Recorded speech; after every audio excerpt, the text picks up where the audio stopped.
தூத்துக்குடியில் உள்ள பழமை வாய்ந்த ஜாமியா பள்ளிவாசலில் பாதுஷா ஷஹர் கமிட்டி சார்பில் ரமலான் 27வது நாளன்று அனைவருக்கும் சகர் உணவாக பிரியாணி வழங்கப்பட்டது.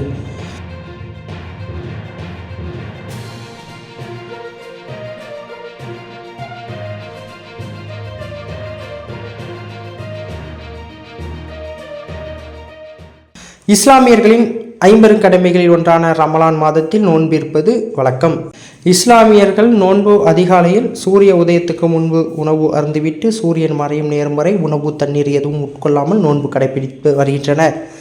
இந்த நிலையில் தொழில் நகரமான தூத்துக்குடியில் பல்வேறு பகுதிகளிலிருந்து தொழிலாளர்கள் தூத்துக்குடியில் தங்கியிருந்து வேலை செய்து வருகின்றனர்.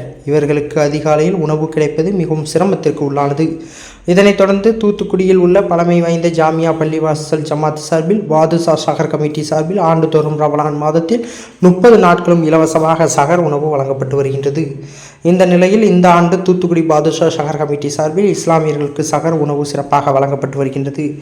இதில் அதிகாலையில் தினமும் சுமார் 700க்கும் மேற்பட்ட இஸ்லாமியர்கள் சகர் உணவு சாப்பிட்டு நோன்பு கடைபிடித்து வருகின்றனர்.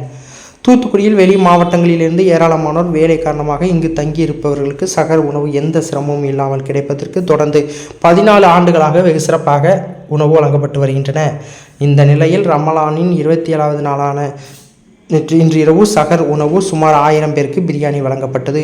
மேலும் A to Z பாய்ஸ் சார்பில் பழங்கள் மற்றும் ஐஸ்கிரீம் வழங்கினர். இதற்கான ஏற்பாடுகளை தூத்துக்குடி ஜாமியா பள்ளிவாசல் பாதுஷா ஷஹர் கமிட்டி தலைவர் மீரா சமரக்காயர், செயலாளர் MSF ரஹ்மான், பொருளாளர் ராஃபிக், நிறுவன தலைவர் நவரங் ஷஹாபுதீன், துணை செயலாளர் முகமது சவைஸ் மற்றும் கமிட்டி உறுப்பினர்கள் முஹைதீன் மூசா, முகமது குட்டி, நியாஸ், ஷெரீப், பாபு, இம்ரான், ஷேக், ஆட்டோகாஜா, ஹரீம், அரபி, வக்கீல் அஜீஸ், அப்துல் ரஷாக் மற்றும் ஜாமியா பள்ளிவாசல் துணைத் தலைவர் சிராஜ், பொருளாளர் மூசா ஆகியோர் வெகு சிறப்பாக செய்திருந்தனர்.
செய்திகளை உடனுக்குடன் தெரிந்து கொள்ள உங்கள் கரம் டிவியை சப்ஸ்கிரைப் செய்யுங்கள்.